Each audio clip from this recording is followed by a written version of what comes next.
جس مثبت سے ہم جمع ہوئے وہ یہ ہے کہ اللہ تعالیٰ ہم سب کو قرآن مجید سے جوڑ دے، اللہ سے قریب کر دے اور اللہ کے پیغمبر محمد رسول اللہ صلی اللہ علیہ وسلم کی حقیقی طور پر سنتوں پر عمل کرنے والا بنا دے۔ جیسے کہ ابھی بتایا گیا کہ رمضان المبارک کی جو نسبت اصل ہے وہ قرآن مجید سے ہے۔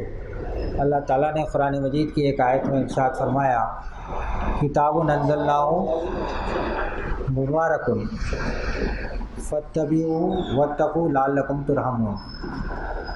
ہم میں سے ہر ایک شخص یہ چاہتا ہے کہ اللہ تبارک و تعالیٰ کی مہربانیاں، رحم ہمارے ساتھ ہو۔ آج پوری دنیا کے اندر ہم محسوس کر رہے ہیں کہ سب سے زیادہ جو پریشانیوں میں ہے، تکلیف میں ہے، ستایا جا رہا ہے، وہ سب سے زیادہ مسلمانوں کو ستایا جا رہا ہے۔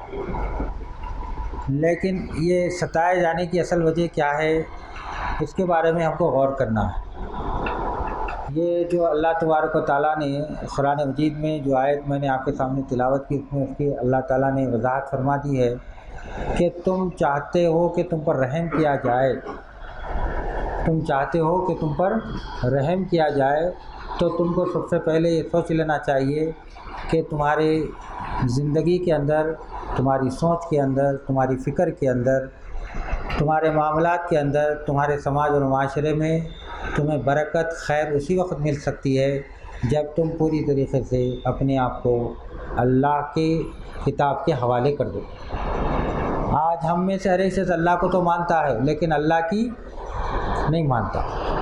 رسول اللہ صلی اللہ علیہ وسلم کو تو سب مانتے ہیں، رسول اللہ صلی اللہ علیہ وسلم کی نہیں مانتے۔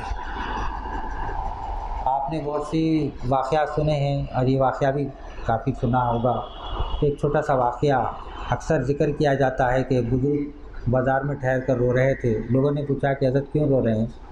تو انہوں نے کہا کہ میں آج چاہتا ہوں کہ لوگ اللہ ان کی سننے کے لیے تیار ہے، وہ اللہ کی طرف واپس آ جائیں اور اللہ کو سنائیں، لیکن وہ لوگ سننے کو میری بات تیار ہیں۔ پھر کچھ دنوں کے بعد وہ قبرستان میں روتے ہوئے نظر آئے۔ پھر اس کے بعد لوگوں نے پوچھا کہ حضرت یہاں پہ کیوں ٹھہر کر رو رہے ہیں؟ تو انہوں نے کہا کہ آج یہ سنانے کے لیے تیار ہے لیکن آج اللہ سننے کے لیے تیار ہے۔ یہ وقت ہے، یہ مہلت ہم کو دیا گیا ہے، بہت مختصر سی مہلت دی گئی ہے۔ آپ سوچئے، رسول اللہ صلی اللہ علیہ وسلم کے جو صحابہ تھے، اللہ کے نبی نے ان کی فکر کو بدل دیا، ان کی سوچ کو بدل دیا، ان کی زندگی کو بدل دیا۔ ایسا بدلا کہ جو وقت کے سب سے بڑے جاہل سمجھے جاتے تھے، ہر صحابی اپنی جگہ امام کا درجہ حاصل کیا۔ مقتدی نہیں تھا، مقتدا تھا وہ۔ آج مسجد میں نماز کے لیے کوئی نہیں آیا تو ہر ایک آدمی ایک دوسرے کو دیکھتا ہے، 4 سورج صحیح یاد نہیں ہے ہم کو۔ یہ میں اعتراض کے طور پر نہیں، بلکہ 2 چیزیں ہیں، ایک ہے حقیقت ہے اور ایک ہے رسم ہے۔ ہم کو سوچنا ہے کہ ہم حقیقی مسلمان ہیں یا رسمی مسلمان ہیں۔ رمضان آیا، رمضان میں سب سے زیادہ ہم پریشان رہتے۔ کئی کے لیے پریشان رہتے؟ بیوی کے لیے۔ بیوی کو تو اللہ نے سکون کا ذریعہ۔ سب سے زیادہ پریشان رہتے کہ اب کیا خریدنا ہے، کپڑے کہاں سے خریدنا ہے، اور جو ہے تیاری کیسا کرنا ہے، یہ پریشانی لگی ہوئی رہتی رمضان کو۔ رمضان کا مقصد یہ نہیں ہے۔ رمضان کیوں آیا؟ اللہ کے نبی صلی اللہ علیہ وسلم رمضان المبارک میں حضرت جبرائیل کو پورا قرآن سنایا کرتے تھے، صلی اللہ علیہ وآلہ وسلم۔ اور جس سال آپ صلی اللہ علیہ وسلم دنیا سے تشریف لے گئے، اس سال آپ صلی اللہ علیہ وسلم نے حضرت جبرائیل کو سنایا اور ایک مرتبہ حضرت جبرائیل سے بھی سنا۔ تو کم سے کم ایک قرآن ختم ہونا چاہیے نا۔ تراویح میں جاتے اور تھوڑی 4 رکعت کے بعد پوچھتے ابھی کتنے ہوئے بھائی، ابھی کتنے باقی ہے۔ تراویح اپنی جگہ ہے، لیکن ہمارے اندر جذبہ ہو، ہمارے اندر وہ کیفیت ہو صحابہ کرام رضوان علیہم اجمعین کی طرح۔ اگر وہ کیفیت ہمارے اندر پیدا ہوگی تبھی جا کر ہم کو سکون ملے گا، ہم پورے عزم کے ساتھ، ارادے کے ساتھ اللہ کے کلام کو سنیں گے۔ مکے میں بہت بڑا شاعر تھا لبید۔ جب کوئی شاعر اچھے اشعار کہتا تو اس کے اشعار کو خانہ کعبہ پر لگا دیا جاتا، اس کو کہا جاتا تھا اس وقت معلقات۔ معلقات کہتے تھے کہ اس کو لٹکا دیے جاتے تھے خانہ کعبہ۔ تو لبید ایک شاعر تھا، اس کے اشعار جب لگائے گئے اور دوسرے شعراء کے بھی لگائے گئے تو سب نے اٹھا کر اس کے شعر کو سب سے اوپر رکھ دیا۔ اس کے بعد جب وہ وہاں پہ ایک ہفتہ واری بازار لگتا تھا صوف عکاس، وہاں جا کر سارے لوگ اپنے اپنے فن کا مظاہرہ کرتے تھے۔ لبید نے بھی اپنے اشعار سنائے تو جتنے بڑے بڑے وہاں کے شعراء تھے وہ لوگ جیسے ہی اس کے اشعار سنے تو اس کے سامنے سجدہ کرنے لگے، سارے سجدوں میں گر گئے۔ جب وہ واپس آیا، اللہ کے نبی صلی اللہ علیہ وسلم پر سورہ کوثر نازل ہوئی تھی، تو ایک صحابی نے وہ سورہ کوثر کے الفاظ اس لبید شاعر کے شعر کے بعد لگا دی۔ جب لبید واپس ہوا، آنے کے بعد اس نے دیکھا کہ یہ کس نے، پہلے سوچا کہ بدتمیزی کس نے کی کہ میرے اشعار کے بعد شعر لگا دیے۔ پھر اس کے بعد وہ پڑھنے کے بعد اس کے زبان سے ایک ہی لفظ نکلا، ما ھذا کلام البشر، یہ کسی انسان کا کلام نہیں ہے، یہ اللہ کا کلام۔ اس کے بعد وہ اسلام قبول کر لیا، اس نے اسلام قبول کر لیا۔ صحابہ نے کہا، کبھی کبھی ان سے کہا کہ آپ بڑے شاعر تھے، کبھی اپنے پرانے جو شعر شاعری سنائیے۔ تو اس نے کہا کہ قرآن کے اما بعد القرآن، کیا قرآن کے بعد بھی ابھی تمہیں کوئی اور چیز متاثر کرنے والی ہے؟ قرآن کے بعد میں نے شاعری بھول گئی، میں ساری شاعری ہی بھول گیا۔ عزیزان محترم، قرآن سے جڑ جائیں، قرآن بڑی بلندی عطا کرے گا، قرآن ہمیں بڑی بلندی عطا کرے گا۔ عام طور پہ ہماری غفلت کی وجہ قرآن بتاتا ہے، کیا بتاتا ہے؟ عام طور پہ ہم جو ٹائم نہیں دیتے ہم قرآن مجید کو، ہم ہمارے گھروں کا نظام، آج گھر میں قرآن ہے، ہمارے مسجد میں قرآن ہے برکت کے لیے، اور دکان میں بھی قرآن ہے، کئی کے لیے؟ برکت کے لیے۔ رکھ تو دیتے ہیں، دلہن کو بھی دے دیتے ہیں، دلہا دلہن کو بھی قرآن دے دیتے ہیں، کئی کے لیے دیتے ہیں؟ برکت کے لیے۔ لیکن قرآن صرف یہ برکت حاصل کرنے کے لیے نہیں آیا، بلکہ یہ وہ کلام ہے جس کے ذریعے سے انسان اپنی زندگی کو درست کرے، سوارے، اپنے نوک پلک درست کرے، صبح اور شام 24 گھنٹے کی زندگی کا شیڈیول بنائے۔ وہ کس کے ذریعے سے؟ قرآن مجید کے ذریعے سے، سنتوں کے ذریعے سے، رسول اللہ صلی اللہ علیہ وسلم کی زندگی کے ذریعے سے، تبھی جا کر قرآن مجید کا حق ادا ہوگا۔ ورنہ اللہ کے رسول صلی اللہ علیہ وسلم نے کہا کہ قیامت، خبر میں ہم جائیں گے، خبر میں تو سب جانے والے ہیں نا، اوپر تو یہ کرنسی کام آئے گی، لیکن خبر میں کون سی کرنسی کام آئے گی صاحب؟ وہاں پہ بھی ایک کرنسی چلتی ہے، معلوم ہے نا، وہاں پہ نیکیوں کی کرنسی کام آئے گی۔ اور اس میں اللہ کے رسول صلی اللہ علیہ وسلم نے فرمایا کہ جب بندہ خبر میں چلا جاتا ہے اور پھر روز محشر میں جب اللہ کے سامنے کھڑا ہوتا ہے تو دو چیزیں آ کر آگے پیچھے کھڑے ہو کر سفارش کرے گی۔ ایک، قرآن مجید کہے گا کہ اللہ، یہ وہ بندہ تھا جو تیرے کلام مجید سے محبت کرتا تھا، اس کو پڑھتا تھا، سمجھتا تھا، اس پر عمل کرتا تھا اور اس کے پیغام کو سارے لوگوں تک پہنچاتا تھا۔ اے اللہ، حلال حرام جائز ناجائز کی تمیز کر کر یہ قرآن مجید کی تعلیمات کے مطابق زندگی گزارتا تھا۔ اے اللہ، اس کے گناہ کو معاف فرما دے، اسے بخش دے۔ اور دوسری چیز اللہ کے رسول صلی اللہ علیہ وسلم نے فرمایا کہ روزہ بھی آ کر کہے گا کہ اللہ، یہ ایسا بندہ تھا کہ یہ تیرے خاطر جب تو نے حکم دیا تو جب وقت پڑا تو جائز چیز کو بھی تیرے حکم کے لیے چھوڑ دیا ہے۔ حرام تو دور کی بات ہے، حرام کے تو قریب جانا ناممکن ہے، لیکن جب جائز چیزیں بھی تھی تو اس کو بھی چھوڑ دیا ہے۔ اب روزہ آتا ہے نا بھائی، ایکسٹرنل جو چیزیں ہیں انسان کو متاثر کر سکتی ہیں، اس کو تو اللہ اریسٹ کر دیتا ہے، کرتے نا, شیاطین کو باندھ دیا جاتا. لیکن انٹرنل ایک چیز ہوتی ہے جو نفس ہوتا ہے, اس کو باندھتا نہیں اللہ تعالیٰ, اس کو باندھتا نہیں اللہ تعالیٰ, لیکن اس کو کمزور کر دیتا ہے روزے کے ذریعے سے. اب 4-5 بجے اگر کوئی آپ کو دوست, آپ کا قریبی دوست یہ کہے کہ بھائی ذرا یہاں تک جا کے آئیں گے, نکو بھی ذرا روزہ کھلے واسطے دیں گے. اللہ تعالیٰ نفس کو بھی, نفس کے اندر جو کیفیتیں ہیں اس کو بھی اللہ تعالیٰ قابو کرنے کے لیے روزہ رکھا ہے. آپ جانتے ہیں کہ شیطان جب شیطان بنا تو اس کو راہ راست سے ہٹانے والا کون تھا؟ شیطان تھا کیا اس وقت؟ شیطان جب اللہ تعالیٰ کے سامنے اللہ نے جب کہا کہ تو اسے شیطان سے کہا کہ سجدہ کرو, تو اس وقت شیطان کو روکنے والا سجدے سے کون تھا؟ اس کا نفس تھا, اس کا نفس تھا. شیطان سے بھی بڑھ کے نفس ہے.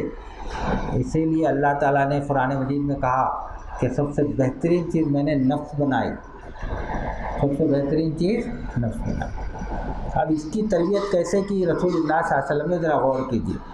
نبی صلی اللہ علیہ وسلم کے قریب اللہ تعالیٰ نے سارے ہی انبیاء علیہ السلام کو وہ خصوصی درجہ دیا, اور خود محمد رسول اللہ صلی اللہ علیہ وسلم کو یہ خصوصی درجہ یہ دیا کہ آپ سے شیطان کو ہٹا لیا گیا. لیکن لوگ یہ کہتے ہیں کہ وہ شیطان کو ہٹا لینے کے بعد اب کیا غلطی ہو سکتی ہے, لیکن شیطان تو ہٹ گیا اس لیے کہ کسی نبی کے شاعر نے شان ہی نہیں ہوتی کہ شیطان ان کے قریب آ سکے. یہ نبی کی شان ہے جو اللہ تعالیٰ اپنی نبی کو ان کی شان کے مطابق درجہ عطا فرماتا ہے. یہ پروٹوکول ہے نبی کا, لیکن ساتھ میں نبی کو بھی نفس تھا نہیں تھا. بولیے, نفس تو ہر نبی کو رہتا ہے, لیکن اللہ کے نبی نے اپنے نفس کو اللہ کے تابع کر لیا تھا. کس کے تابع کر لیا تھا؟ ذرا برداشت ہمارے اندر نہیں ہے. اللہ کے نبی صلی اللہ علیہ وسلم نے جو بات بتائی, قرآن مجید خلاصہ ہے. کس چیز کا خلاصہ ہے؟ قرآن کس کو درست کرنے آیا؟ ہمارے اخلاق کو. اللہ کے نبی نے کہا کہ مجھے بھیجا ہی گیا ہے کہ ہمارے اخلاق کردار کو درست کرے. رمضان آتا ہے, اور اگر رمضان کے ذریعے سے ہماری یہ 30 دن کی جو ٹریننگ جو ہمیں ہونے والی ہے, ایک کیمپ لگنے والا ہے 30 دن کا, اور یہ 30 دن کے کیمپ میں اگر ہم نے اپنے اخلاق کو, کردار کو, اپنی ساری زندگی کو درست نہیں کیا تو اللہ کے نبی صلی اللہ علیہ وسلم نے فرمایا کہ لعنت ہے اس شخص پہ. بدوا رسول اللہ صلی اللہ علیہ وسلم نے کسی کے لیے نہیں دی. رسول اللہ صلی اللہ علیہ وسلم نے کبھی کسی کو بدوا نہیں دی. اللہ کے نبی ایک مرتبہ ممبر پر چڑھ رہے تھے, آپ صلی اللہ علیہ وسلم نے فرمایا کہ جو شخص حضرت جبرائیل نے کہا کہ جو شخص رمضان کو پائے اور اپنی مغفرت نہ کر لے, اس پر اللہ کی لعنت, یعنی اللہ اس کو اپنی رحمت سے دور کر دے. اللہ اپنی رحمت سے دور کر دے. اگر رمضان آنے کے بعد بھی ہم اپنے آپ کو درست نہیں کریں. قرآن مجید کے کتنے صورتیں ہیں بھائی؟ 114 صورتیں ہیں. یہ 114 صورتیں اللہ تعالیٰ کے آرڈر سے, یہ گورنمنٹ آرڈر سے احکامات ہیں. ہم دنیا کے اندر ہم سنے ہیں کئی لوگ کانسٹیٹیوشن اتنا لاپتے بعض لوگ صبح سے لے کے شام تک حافظ کانسٹیٹیوشن ہو گئے, لیکن جو کانسٹیٹیوشن ساری دنیا, ساری انسانیت, ساری زمین آسمان, ساری کائنات کی حفاظت کے لیے اور ان کی بقا, ان کی ترقی, ان کی کامیابی اور کامرانی کے لیے اترا, کبھی اس کے 2 آیتیں, 2 جو ہے اس کے آرٹیکلس نہیں سناتے. 6666 آرٹیکلس ہیں قرآن کے. کتنے؟ 6666. جو اس کے مطابق عمل کرے گا, جو اس کے مطابق اپنی زندگی بنا لے گا, سنوار لے گا. یہ دراصل رمضان آ رہا ہے, اسی لیے اللہ تعالیٰ رمضان کو جو ہے ایک موقع ہم کو دے رہا ہے, فراہم کر رہا ہے کہ ہم اس رمضان کو غنیمت جانیں اور غنیمت جان کر فائدہ اٹھا لیں. اللہ کے رسول کی حدیث ہے کہ جو رمضان کے خیر سے محروم ہو گیا وہ پورے خیر سے محروم ہو گیا. افسوس کی بات ہے, پہلا دہا تو بڑا اچھا رہتا, ہمارا تر بتر رہتا, دوسرا دہا مختصر ہو جاتا اور تیسرا دہا دربدر ہو جاتے ہیں۔ حالانکہ یہ گھڑیاں بڑی قیمتی ہے، رمضان سے پہلے ہی ہم رمضان کی جو کچھ خریداریاں ہیں، دیگر چیزیں، اور کوئی بھی عمل ہمارا اس وقت تک قبول نہیں ہوتا جب تک کہ وہ اللہ کے نبی صلی اللہ علیہ وسلم کے بتائے ہوئے طریقے کے مطابق نہ ہو۔ اگر ہمارے دن کے معاملات، رمضان کے اور رات کے معاملات سنت کے حساب سے نہیں ہیں، رات میں تراویح پڑھ رہے ہیں اور رات بھر جگ رہے ہیں، ٹورنامنٹس ہو رہے ہیں، مشغلے ہو رہے ہیں، بیٹھ رہے ہیں، اللہ کے نبی صلی اللہ علیہ وسلم قرآن مجید نے کہا کہ ایک وقت ایسا ہوگا کہ جنتی جہنمی آپس میں ایک دوسرے تھوڑی دیر اللہ تعالیٰ ٹھہرنے کو موقع دے گا، بات کرنے۔ ادھر سے بولیں گے ارے مول صاحب آپ کدھر؟ نو بھائی میں سب کو تقریر کرتا تھا، میں جا کے رات بھر ادھر ادھر آوارہ پھر کے آتا تھا۔ ارے ہمارے کو تو سمجھاتے تھے آج ادھر ہے مول صاحب، بھائی جان چچا بھتیجے بھائی سب ایک دوسرے سے بات کرنے کا موقع دے گا۔ پوچھا جائے گا ما سلککم فی سقر، ادھر کدھر آپ؟ ہم تو سمجھ رہے تھے آپ ہمارے سے پہلے جنت میں ہوں گے۔ لم نکن من المصلین، ہم نمازوں کی پابندی نہیں کرتے تھے۔ ولم نکن نطعم المسکین، ضرورت مندوں کی ضرورتوں کو پوری نہیں کرتے تھے، غریب نادار پریشان حال۔ بڑے بڑے جو ہے شاپنگ مالوں سے شاپنگ کرتے ہیں، بڑے بڑے جو ہے کھانے کی چیزیں آرڈر کرتے ہیں، وہاں پہ 1 روپیہ نہیں چکاتے، لیکن وہی ترکاری بھاجی کے غریب لوگوں کے پاس جا کے کوتمیر کے ساتھ پودینہ فری دلا لیتے، وہ اس کے ساتھ وہ فری دلا لیتے۔ یہ مزاج ہے۔ لم نکن من ہم کھانا نہیں کھلانا چاہتے، غریبوں کا خیال نہیں کرتے تھے، ہم ایسا جو ہے غریبوں کے اوپر ظلم کرتے تھے اور دکھاوے کے کام کرتے تھے۔ اور آخری بات جو اس میں کہا گیا وَقُلْنَا نَخُوضُ مَعَ الْخَائِضِينَ، جب بھی وقت ملتا تھا گپ شپ میں گزارتے تھے۔ حضرات ہم کو ان آیتوں کی روشنی میں اب آنے والے رمضان کے ذریعے سے جو فائدہ ہم اٹھا سکتے ہیں وہ یہ ہے کہ اس کے ذریعے سے ہم اپنے گھروں کا ایک ماحول بنائیں کہ روزانہ ہمارے گھر میں کم سے کم 1 رکوع ترجمے کے ساتھ ہو، تلاوت ہو، ترجمانی ہو، اور پورے فیملی کے لوگ ممبر ساری نمازوں کی پابندی کریں، قرآن مجید کا ترجمہ پڑھیں۔ اگر اللہ کے نبی صلی اللہ علیہ وسلم کی سیرت کا بھی ہمارا روزانہ ایک پروگرام بنا لیں، اگر بدلے ریگولیشن آئے، تبدیلی آئے، سن رہے ہیں سنانے کی ماشاءاللہ ساری عادتیں اچھی ہیں ہماری، لیکن عمل کی عادتوں میں ذرا بھی سدھار آنا ہے۔ کوشش کریں کہ ہمارے گھروں کے اندر ہمارے بچے دیندار بن جائیں۔ ہم بچوں کے لیے تو ساری چیزوں کی کوشش کرتے ہیں، 100 روپے کی کتابیں خریدتے ہیں، 100 روپے کی ہر سال بچوں کی کتابیں خریدتے، لیکن اس کے ساتھ ہم سوچیں کہ سارے بچوں کی قرآنیں ہم خریدے ہیں، ترجمہ بھی خریدے ہیں، اور 1-2 حدیث کی کتابیں، سیرت کی کتابیں۔ آج کل تو ماشاءاللہ ساری سہولتیں ہیں، رومن میں بھی آپ کو مل جاتی ہیں، اردو میں بھی۔ کوشش یہ کریں، اگر ہم نہیں کریں گے ابھی بھی غفلت برتیں گے۔ قرآن نے کہہ دیا الہاکم التکاثر، دنیا کی دوڑ دھوپ نے تمہیں غافل کر دیا، اور تم ایک دن خبر میں جا ملنے والے ہو۔ کہیں روز محشر میں ایسا نہ ہو کہ پیارے نبی صلی اللہ علیہ وسلم اللہ کے سامنے تمہاری سفارش کرنے کے بجائے شکایت نہ کر دے کہ اللہ ان لوگوں کو تو میں نے قرآن دیا تھا، صحابہ دیے تھے، قرآن کی تعلیمات بتائی تھی، صحابہ ایک تربیت یافتہ طبقہ ان کے سامنے رکھا تھا، لیکن یہ لوگوں نے اس سے فائدہ نہیں اٹھایا، یہ خواب غفلت میں رہے۔ اے اللہ تو اپنے وعدے جو کیا ہے اس وعدے کے مطابق فیصلہ فرما، تو ہم اس وقت کیا بنے گی ہماری۔ آخری بات میں کہتے ہوئے اپنی بات کو ختم کرتا ہوں کہ قیامت کے دن اللہ تعالیٰ شیطان کو بھی کھڑا دے گا اور سارے لوگوں کو بھی کھڑا دے گا، تو لوگ سارے کہیں گے کہ اللہ میں نے یہ سارے جو برے کام ہیں شیطان کی وجہ سے کیا، سارے کام ہیں شیطان کی وجہ سے کیا۔ تو اللہ تعالیٰ شیطان سے کہیں گے کہ بھائی تم بتاؤ کہ یہ کہہ رہے ہیں کہ تمہاری وجہ سے یہ گمراہ ہوئے۔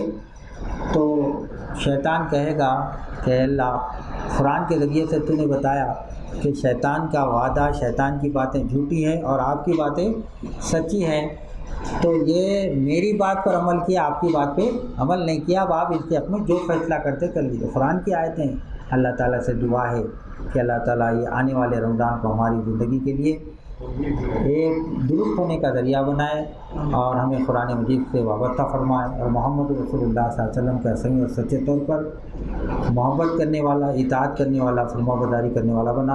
اے اللہ ہمارے گھروں کو بھی قرآن مجید پڑھنے والا بنا۔ ایک زمانہ ایسا بھی تھا کہ فجر ہوتی تھی تو ہمارے گھروں سے قرآن مجید کی تلاوت کی آوازیں آتی تھیں۔ انشاءاللہ کوشش کریں کہ پھر ہمارے گھر ویسے ہی بن جائیں کہ وہاں سے دوسری آوازیں آنے کے بجائے زیادہ قرآن کی اور دین کی آوازیں آئیں۔ شیطانوں کو خوش کرنے کے بجائے اللہ کو خوش کرنے والے کام کریں۔ اللہ تعالیٰ کہنے سننے سے زیادہ عمل کی توفیق عطا فرمائے۔ وما علینا الا البلاغ۔ السلام علیکم ورحمۃ اللہ۔